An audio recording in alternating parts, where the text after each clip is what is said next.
राम राम किसान भाइयों, स्वागत करता हूं आपका यूट्यूब चैनल रनिंग एग्रो पे। किसान भाइयों, आज ये मेरा वीडियो बनाने का ये मकसद है कि बहुत सारे किसान भाई और मेरे जो भी किसान भाई हैं और वो खेती करते हैं, लेकिन उतना उत्पादन नहीं ले पाते हैं जितना उनको लेना होता है। तो इसके बारे में हम थोड़ा सा डिटेल से बात करेंगे।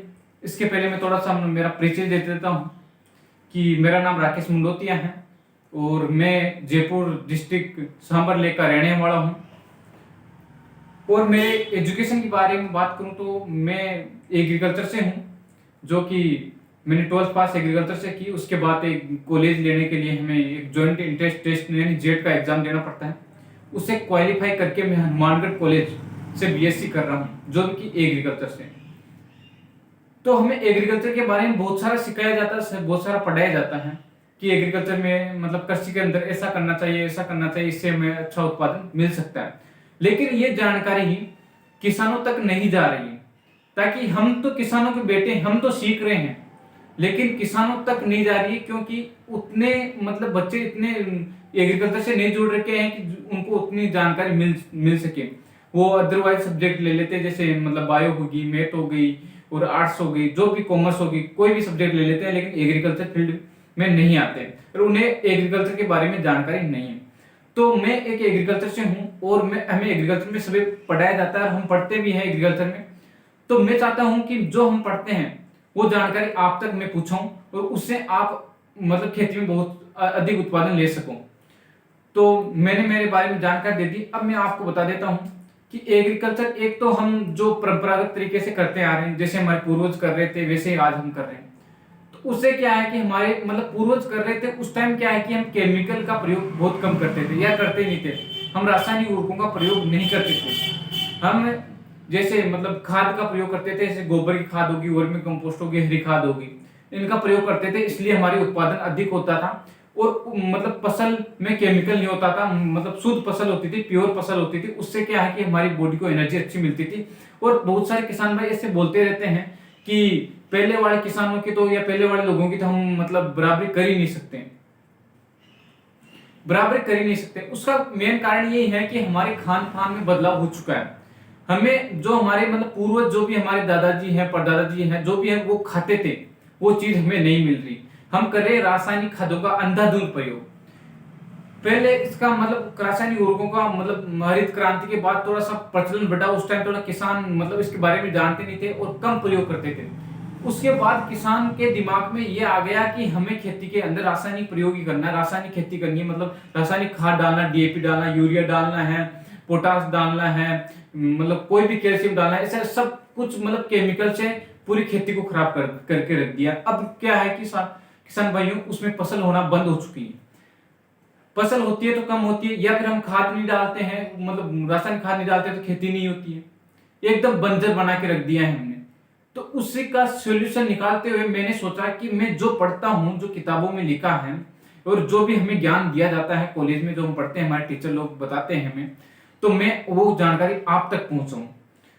तो आप, मेरा ये कहना है कि एक तो आप रासायनिक खादों का मतलब इनका डीएपी का, यूरिया का, मतलब इनका प्रयोग करना छोड़ दीजिए, केमिकल का प्रयोग करना छोड़ दीजिए। ये हमारे एक बॉडी को इफेक्ट कर रहा है। जैसे हम खाद मतलब मिट्टी में डाल रहे हैं, तो वो क्या है कि उससे उत्पादन फसल का उत्पादन होता है। फसल हम खाते हैं तो हमारी क्या बॉडी को मतलब खराब कर रही है। जैसे हम किसी डॉक्टर से कोई दवाई लेते हैं, उसका हम सही मात्रा में प्रयोग करते हैं, जैसे हमने डॉक्टर ने ऐसे बोला कि एक टेबलेट सुबह या शाम लेनी है, तो उसी माध्यम से हम लेते हैं तो हमारे क्या बॉडी को थोड़ा सा मतलब सही कर सकती है। लेकिन हम उसी दवाई को मतलब पूरी एक साथ ले लेते हैं तो वो हमारे लिए हानिकारक होती है या हमें मतलब नुकसान पहुंचाती है। तो ऐसे हम ना करके प्रयोग ज्यादा रासायनिक खादों का करने लगे। तो अब हमें क्या करना है, रासायनिक खादों का प्रयोग बहुत ही कम करना है, यह करना ही नहीं है। अब आपको मैं बता दूं, वर्मी कंपोस्ट और हरी खाद, वर्मी कंपोस्ट और हरी खाद, और करना है गोबर खाद का प्रयोग करना है। किसान भाइयों, आप जो पैसे रासायनिक खाद के लिए दे रहे हो, वही पैसे आप अगर जैविक खेती में करते हो तो उसमें आपको बेनिफिट अधिक मिलेगा और इससे आपकी फसल का मतलब फसल की प्राइस भी अच्छी मिलेगी। अगर मार्केट में आप अगर गवर्नमेंट से अपनी जमीन को अप्रूव्ड कराते हो कि मैं जैविक खेती करता हूं, उसका आपको लाइसेंस मिलता है। आपको मतलब गवर्नमेंट के जो भी अधिकारी है वो चेक करके जाते हैं, वो बताते हैं गवर्नमेंट में, आपका मतलब नाम दर्ज करते हैं कि जैविक खेती करते हैं, आपको डिप्लोमा देते हैं कि सर्टिफिकेट देते हैं कि जैविक खेती करते हैं। उस डिप्लोमा के माध्यम से, उस सर्टिफिकेट के माध्यम से आप अधिक रुपए ले सकते हो कस्टमर से। अगर आप मार्केट में फसल के बारे में कोई भी सब्जी है, कोई भी फसल है, जैसे गेहूं हो गया, चना हो गया, जो हो गया, कोई भी हो गया, उसके माध्यम से आप बेचते हो तो आपको अधिक पैसे मिलेंगे। ठीक है। और आप अगर आप भी उस फसल का सेवन करते हो तो आपको मतलब आपकी मतलब सेहत के लिए अधिक लाभदायक होंगे, आप अधिक कार्य कर पाओगे। आजकल ऐसा देखने को मिल रहा है कि हमारे जो माता पिता है वो तो अच्छा काम करते हैं, लेकिन हम जो नौजवान लड़के लड़कियां हैं वो काम ही नहीं होता हमारे से। उसका कारण ये है कि हम शुद्ध खाना नहीं खा रहे, हम पूरा केमिकल खा रहे हैं। उससे क्या है कि हमारी बॉडी को इफेक्ट हो रहा है, हमें सही एनर्जी नहीं मिल पाती। और हमारे माँ बाप अच्छा काम करते हैं क्योंकि वो पहले से थोड़ा बहुत अच्छा खाए हुए हैं, क्योंकि उस टाइम केमिकल का प्रयोग नहीं होता है। लेकिन आजकल वो भी बीमार ज्यादा होने लगे क्योंकि हम केमिकल का प्रयोग करने लगे। बहुत सारे मतलब कीटनाशकों पर तो बैन लगा दिया है गवर्नमेंट ने, और धीरे धीरे इस केमिकल रासायनिक प्रयोगों, रासायनिक खेती पर भी मतलब बैन लगा रही है गवर्नमेंट, यानी बंद कर रही है। तो आपको क्या करना है, अब आपको जैविक खेती की ओर अग्रसर होना है। तो जैविक खेती के अग्रसर होने के लिए यही उपाय है कि आप वर्मी कंपोस्ट का प्रयोग कीजिए, हरी खाद का प्रयोग कीजिए। दूसरी बात, गोबर का खाद का प्रयोग कीजिए। मुर्गी पालन होता है उसमें जो भी हमें वो जो खाद प्राप्त होती है उसका प्रयोग करना चाहिए, मतलब उनका ही प्रयोग करना चाहिए, ना कि रासायनिक खाद का प्रयोग करना चाहिए। रासायनिक खाद से हम लूटते जा रहे हैं, हम बहुत सारे पैसे दे देते हैं लेकिन मुनाफा उतना नहीं मिलता है हमें। और वो अगर आप रासायनिक खाद डालते हो तो वो एक ही फसल में काम आता है, जबकि आप गोबर की खाद या वर्मी कंपोस्ट डालते हो तो वो क्या है कि 3 या 4 साल तक हम उसका प्रयोग मतलब लाभ ले सकते हैं, उसमें खाद डालने की जरूरत नहीं है। वर्मी कंपोस्ट का प्रयोग करते हो तो वर्मी कंपोस्ट अपन जो गोबर खाद होती है उससे 8 गुना अधिक लाभदायक होती है। यह आपको पता होगा, ये नहीं होगा तो मैं बता देता हूं आपको। तो आपको ज्यादा से ज्यादा क्या करना है, वर्मी कंपोस्ट का प्रयोग करना है। अब वर्मी कंपोस्ट का प्रयोग आप अपने घर पे कर सकते हो, जैसे गोबर की खाद होती है या सड़ा गला कोई भी अपना भूसा होता है, जैसे मतलब बाजरा का डंठल हो गया, कैसे कोई भी हमारा कचरा हो गया, मतलब खेती से रिलेटेड कोई भी कचरा हो गया, उससे भी आप वर्मी कंपोस्ट बना सकते हो, यानी कंपोस्ट खाद बना सकते हो। वो कैसे बना सकते हो, वो उसमें आपको मतलब मैं आपको विधि बता दूंगा, एक अगले वीडियो में एक वीडियो बना दूंगा उसके बारे में, लेकिन थोड़ा सा मैं छोटा छोटा बता देता हूं कि आपके गोबर की खाद के लिए, खाद में आपको केचुआ लाके उसमें छोड़ना है।